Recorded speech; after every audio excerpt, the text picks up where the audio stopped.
It's Angelique Andrea with Human Places LLC and Weichert Realtors, and this video is about the offer process or offer stage of the buying process.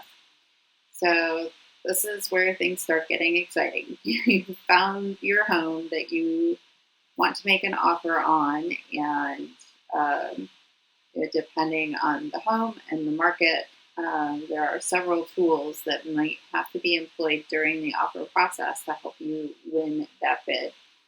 Um, so I think what most people think about when they go into the offer process is, here was what they were asking for the house, and here's what I want to offer. But there's actually many elements that go into making an offer that will make your offer more or less attractive than someone else's offer to the seller.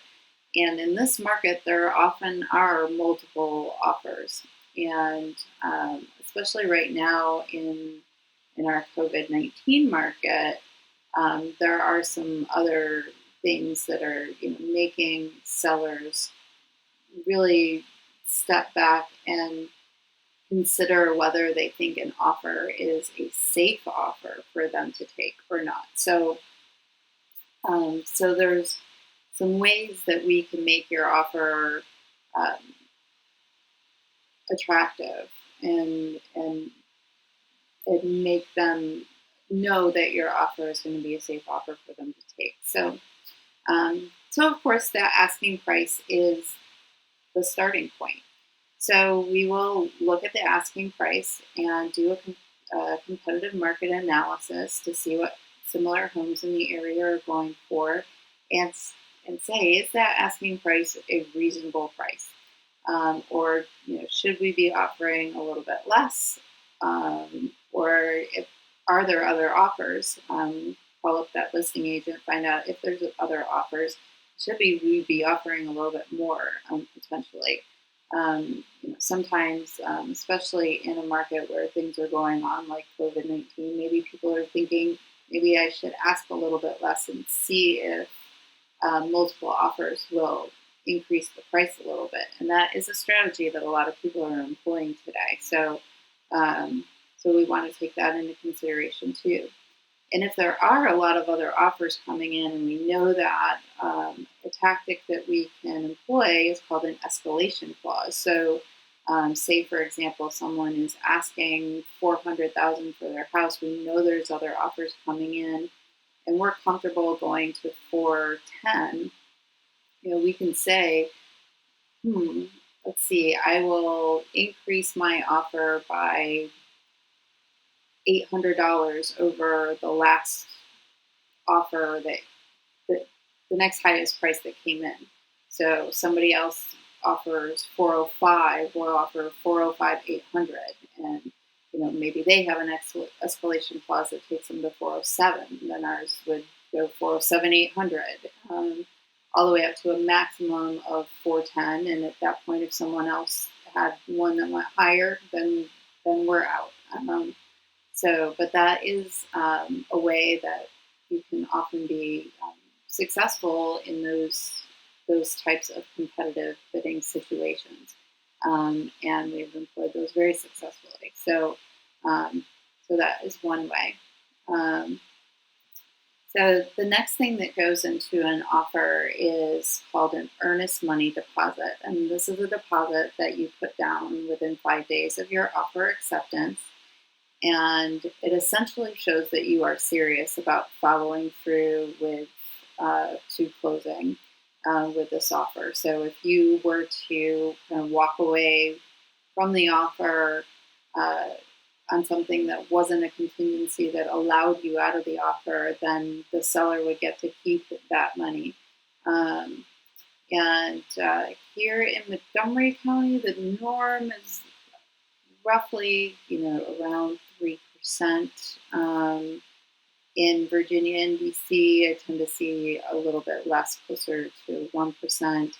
I think, here in this area, it's kind of thought if you're going to put that money down anyway, then you have that cash, you're going to put it down anyway if you're really serious about going to closing then why not offer it as an earnest money deposit? Last summer when the market was really hot, people were putting down 10% earnest money deposit. Why not put the whole down payment down as an earnest money deposit? It really shows, yes, I am going to closing. That is another way that you can strengthen your offer, though, is with a higher earnest money deposit that shows you are serious about taking that offer to closing.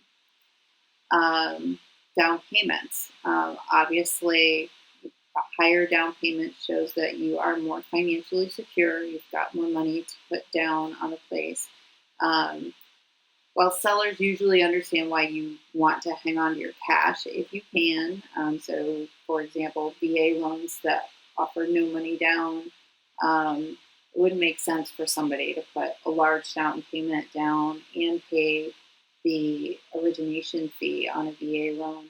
And I think most sellers understand that, or their agent hopefully will make them understand that. But obviously, if somebody's all other things considered equal, and one offer they've got a 10% down payment, and another offer they've got a 20% down payment, that person with a 20% down payment is going to be seen as more financially secure, and their offer is going to be seen as a safer offer. Seller credits, in more of a buyer's market, seller credits become something that are accepted a little more often. Seller credits can help with closing costs. People still request them quite often. It's not something that is given quite as freely these days. We've been in the seller's market for so long now that, again, while you still can get seller credit, I'm not saying it's never accepted, especially if you're in a competitive bidding situation. If you know that there are multiple offers asking for seller credit, it's probably not going to get your offer accepted. And then beyond that, you have all your contingencies. So, if you are in a really competitive situation and you, for example, are comfortable giving up your inspection contingency, normally we would say never give up your inspection contingencies. Getting your home inspection is so important. But maybe you have a pre-inspection, and then you already know before you make your offer that you're comfortable with what they found, and you can give up your home inspection contingency. That is definitely one thing that can make your offer stronger than someone who still has a home inspection contingency. So anything that is a contingency for a seller is a risk element for them. So needing to offering to relax some of the contingencies may make your offer stronger, or making your contingency periods pretty short. Like, I'm going to take care of that inspection very quickly, within 5 days, rather than 10 of closing. And the other thing is the closing date. Most lenders won't want to close earlier than 30 days, but closing within 30 days rather than asking to close within 60 can definitely strengthen your offer against someone else's. But also important to have, I always have a conversation with the listing agent. What is your seller looking for? Usually they're looking to sell their home as quickly as possible for its highest price. That's kind of